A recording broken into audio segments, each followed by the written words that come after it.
वीरेंद्रगढ़ का सिंहासन रक्त से लाल होगा और राजमहल का रहस्य उजागर होगा। राजमहल की हवा भारी हो गई थी। हर किसी की नजर उस रक्त रंजित मुकुट पर टिक गई जो सदियों की नींद तोड़कर बाहर आया था। सैनिक कांप रहे थे, दरबारी चुप थे और राजपुरोहित बार बार मंत्र बुदबुदा रहे थे। राजा वीरेंद्र सिंह धीरे धीरे आगे बढ़े और कांपते हाथों से मुकुट उठाया। उनकी आंखों में आंसू थे। यह मेरे पूर्वज राजकुमार आदित्य का मुकुट है, जिसे उसके ही सगे भाई ने इस राजमहल में विश्वासघात कर मार डाला था। तभी से हमारे वंश पर यह अभिशाप छाया है। यह सुनते ही राजकुमार आर्यवीर चौंक गए। तो यह सच है पिताश्री? हमारे पूर्वजों में भाई ने भाई की हत्या की थी।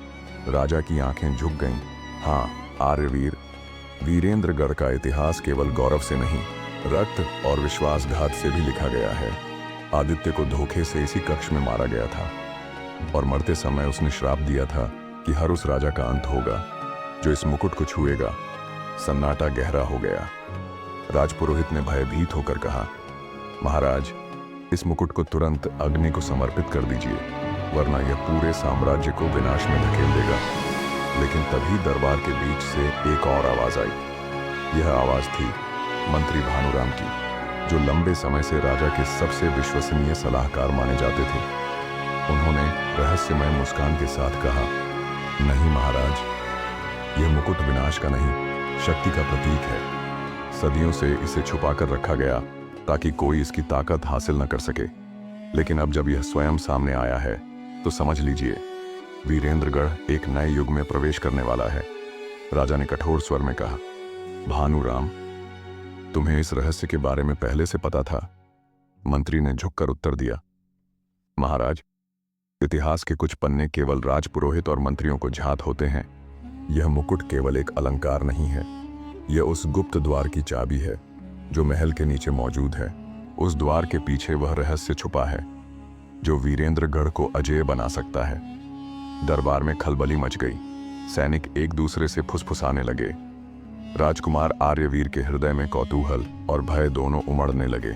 उन्होंने दृढ़ स्वर में कहा, यदि यह सच है तो मैं उस गुप्त द्वार को खोजूंगा। मुझे जानना होगा कि हमारे वंश के रक्त से जुड़े इस रहस्य में आखिर छुपा क्या है। राजा ने अपने पुत्र को रोकना चाहा, लेकिन आर्यवीर की आंखों में जिज्ञासा और साहस की ज्वाला जल रही थी। और उसी रात जब पूरा राजमहल सो रहा था, राजकुमार चुपके से उस रक्तमय मुकुट को लेकर उत्तरी कक्ष में लौट आए। जैसे ही मुकुट कमरे की दीवार के पास लाया गया, अचानक पत्थरों पर बने चिन्ह चमक उठे। दीवार कराहती हुई खिसकी और भीतर एक गुप्त मार्ग दिखाई दिया। आर्यवीर की सांसें थम गईं। दीवार के पार घना अंधेरा था। उस अंधेरे से मानो किसी के कदमों की आहट आ रही थी, जैसे कोई सदियों से इंतजार कर रहा हो। राजकुमार आर्यवीर के हाथ कांप रहे थे, पर उनकी आंखों में दृढ़ता थी। दीवार के पीछे खुला हुआ गुप्त मार्ग अंधेरे और रहस्य से भरा था। ठंडी हवा का एक झोंका उनके चेहरे से टकराया, मानो सदियों से बंद पड़ा यह रास्ता उन्हें भीतर बुला रहा हो। उन्होंने तलवार को कसकर पकड़ा और धीमे कदमों से उस अंधेरे में उतर गए। दीपकों की लौ बुझ चुकी थी, लेकिन मार्ग की दीवारों पर अजीब सी लाल आभा चमक रही थी, मानो पत्थरों में किसी ने रक्त की परतें उत्कीर्ण कर दी हों। कुछ दूरी तय करने के बाद उन्हें दीवारों पर पुराने शिलालेख नजर आए। इन पर अंकित था, विश्वासघात से जन्मा सिंहासन रक्त से ही टिकेगा। आर्यवीर की सांसें भारी हो गईं।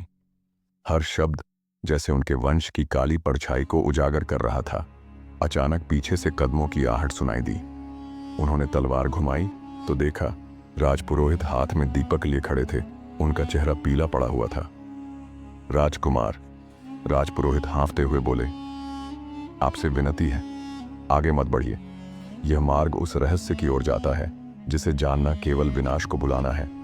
आर्यवीर ने कठोर स्वर में कहा, यदि यह रहस्य मेरे वंश से जुड़ा है तो मुझे इसे जानने का अधिकार है। सच से भागकर साम्राज्य सुरक्षित नहीं रह सकता। राजपुरोहित निराश होकर पीछे हट गए। राजकुमार आगे बढ़ते रहे। कुछ देर बाद मार्ग खुला और उनके सामने एक विशाल गुफा थी। उस गुफा के बीचों बीच एक काला सिंहासन रखा था, जिस पर अजीब से रत्न जड़े थे। सिंहासन के सामने टूटी फूटी तलवारें, रक्त के धब्बे और बिखरी हुई हड्डियां पड़ी थीं। दीवारों पर चित्र बने थे। एक भाई दूसरे भाई को मार रहा है, राजाओं की लाशें गिरी हैं और हर जगह वही रक्त रंजित मुकुट चमक रहा है। आर्यवीर उस सिंहासन की ओर बढ़े, लेकिन जैसे ही उन्होंने कदम रखा, अचानक गुफा में एक गूंजती हुई आवाज सुनाई।